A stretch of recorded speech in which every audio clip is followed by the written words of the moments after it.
There is a famous thought experiment in philosophy that looks very simple, but once you think about it, it becomes deeply uncomfortable. It is called the trolley problem.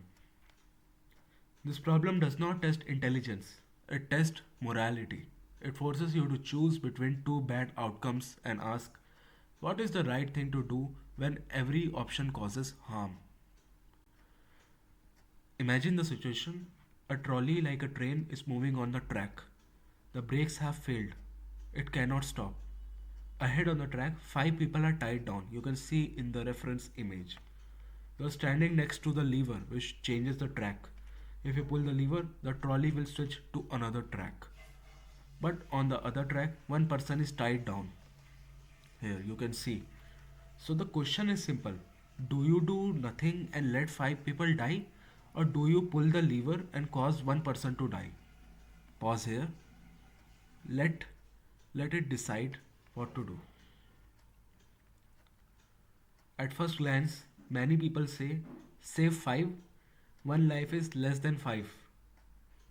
This sound logical, this sound mathematical, but notice something important. If you pull the lever, you are actively causing the death of one person. That you are involved in the death of this one person if you are pulling the lever. If you do nothing, you are allowing five people to die. If you are doing nothing and the five people are dead, it is also caused by you because you have not interrupted the event. So the problem is not just about numbers, it is about action versus inaction, about killing versus letting die. One way to think about the problem is called utilitarianism. Utilitarianism says the morality right action is the one that produces the greatest good for the greatest number. From this view, saving 5 lives is better than saving one. Pulling the lever is the correct choice. This approach focuses only on outcomes. It does not care how you feel. It does not care about intention. It only cares about results. In many real world systems like policy, economics, medicine, this logic is often used. Other ideology is deontological view, that is rule based morality. Another way to see the problem is called deontology. This view say some action are wrong no matter how good the outcome is. From this perspective, intentionally killing an innocent person is wrong even if it saves other. So a deontologist might say, I will not pull the lever because I refuse to directly cause someone's death. Here, morality is about principles, not outcomes. This way of thinking influences laws, human rights, and ideas about justice. And the last, the pushing variant, where it all gets darker. Now let's change the scenario slightly. Instead of a lever, you are standing on bridge over the trolley track. Next to you is a large man.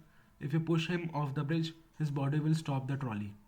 The five people will be saved, but the man you push will die.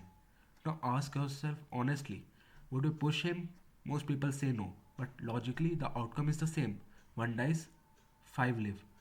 So, why does this feel so different? The difference shows something very important. Humans don't judge morality purely by numbers. We care about physical closeness, personal involvement, intentional harm, direct violence. Pulling a lever feels indirect, pushing a person feels personal. This means our moral instincts are emotional, not purely logical. We are not moral calculators. We are emotional beings trying to justify decisions. And the trolley problem is not just a thought experiment, it appears in real life.